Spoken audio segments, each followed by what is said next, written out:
Hello everyone, Manithral here, and welcome to the weekly update video for OSRS. This week we have a Shades of Mort'ton rework, which is actually, I read over it and it's actually a pretty big update to it. So, first off is the visual changes. It used to be kind of like a, kind of dungeon.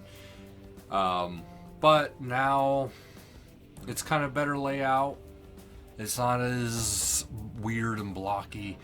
So you'll enter in, and then of course, you've got your first initial shades that you normally find outside as well. And then you got the real, the sin, the fire, and then the new one, actually. So there's actually a new shade, which is the Urium shades. I want to say Urium. Which is actually the golden chest. So they will give you the keys for the new chest that is out. So the new chest is pretty cool because there's going to be a lot of new stuff coming with it. There's also the zombie zealots. So when opening any chest in the catacombs, there's a chance to spawn a zombie zealot. The undead fanatics will drop bleached bones that must be burned on the altar of the damned. Each time you do so, the altar will be charged, allowing you to restore prayer until the charges have depleted. Bleached bones are untradeable, and so must be gathered by the player who intends to use them. Oh wow, sorry. My lamp there was a little brighter than I thought, and I thought the light was on. So that is actually a definite nice improvement. However, now the rewards for this, there's actually quite a few rewards. So first off, you have the Wearable Coffin, which is the first unique item. So after finding either a bronze, steel, black, silver, or gold lock, the new NPC, Dampe, will hand you a wearable coffin and help you repair it to its former glory. So it starts out as a bronze coffin, but it goes all the way up to gold.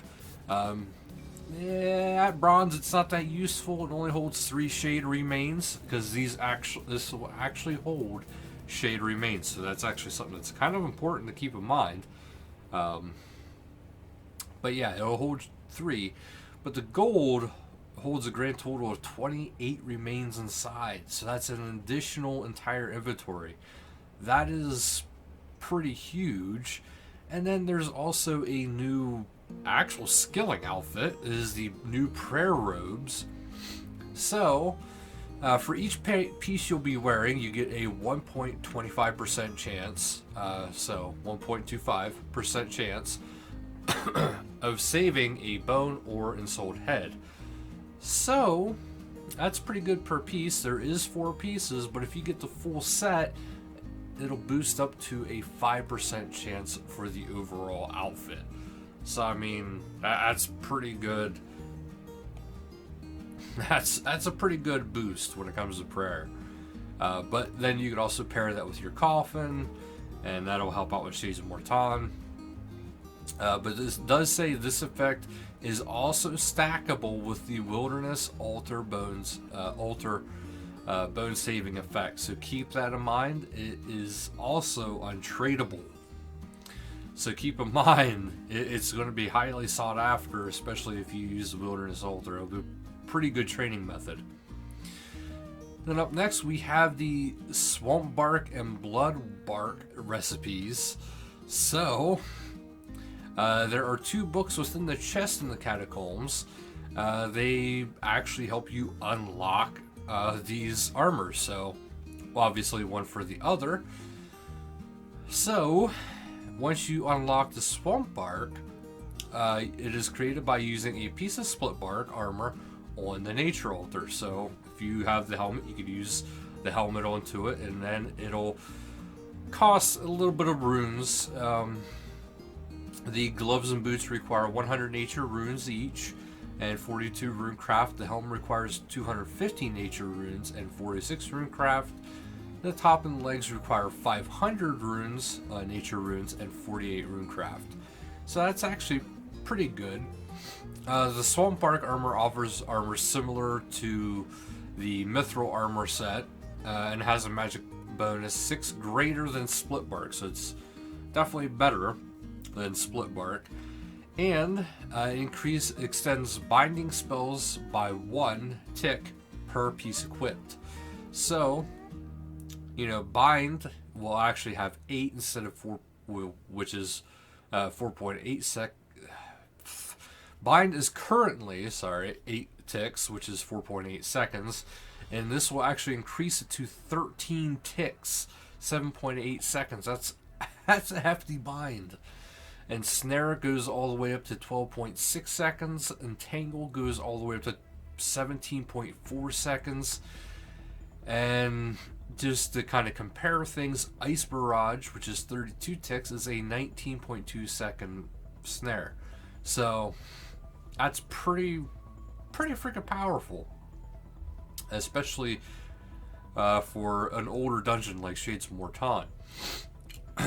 Now we also have the Blood Bark armor. It is similar with the crafting, so you will actually need to have, except for you'll be using the Blood Altar, of course, but it'll be 100 blood runes, 77 runecraft, 250 blood runes for the helm, 79 runecraft, and top and legs are going to require 500 blood runes each at 81 runecraft.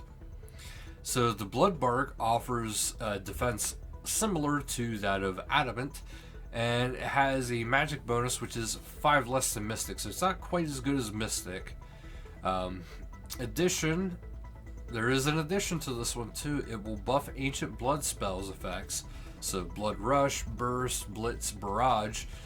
It'll also give you an increased heal percentage of 1.5% per piece equipped, with a full set bonus of 32.5% hit points restored. That is huge. So the XP for these is not going to be that great to make them, because it's not supposed to replace other training methods. It's just supposed to be a new set that's kind of hard to get.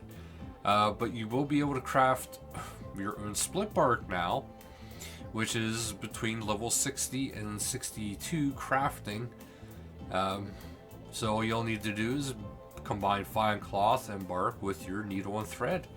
So that's about it, for at least for that part. There's also an equipment rebalance beta worlds going.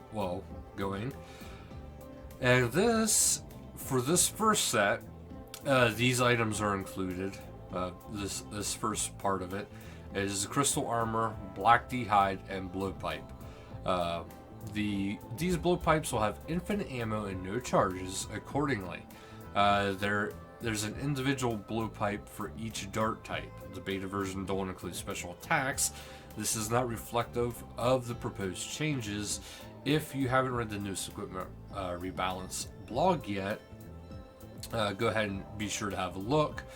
But to take part in the beta, find one of the 2 blue worlds on the world switcher and join in. The worlds in question will be World 401 US and World 407 UK. So do go over, check it out, see how you like it. It says after you join, you will appear in the Ferox Enclave. The supply chests are located on the tables within the rooms next to Castle Wars and free-for-all portals, and will allow you to choose your gear and set your stats accordingly. So that's pretty cool. You get to try all this stuff out for, free. You can also change your spell book if you so desire, visiting the altar north of the eastern room. So they do want feedback with that. There is a little bit of delay for some Soul Wars changes. This is a delay when using bandages, and Soul Wars has been removed, but the healing has been slightly reduced. The Soul Cape toggle color option now works correctly even when worn, so a little bit of delay getting some of those small things out. Other news is the Green Gnome Child thanks you for the assistance, but it's time for him to return home to the realm of memories. This marks the end of the 20th anniversary event. Anyone who missed the rewards can unlock them by completing future old school RuneScape birthday events. So there's going to be more events coming out, guys. The Barbarian Assault Defender machine will no longer give out a hammer. Players will no longer be attacked by zombies while inside the Harmony Island crop circle.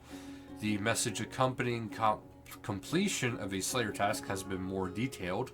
You must complete a new task to see the message, though. Until then, you'll see the old one. It's not a bug. Players who have not set their display name will have to set one via the website before they can log in and play.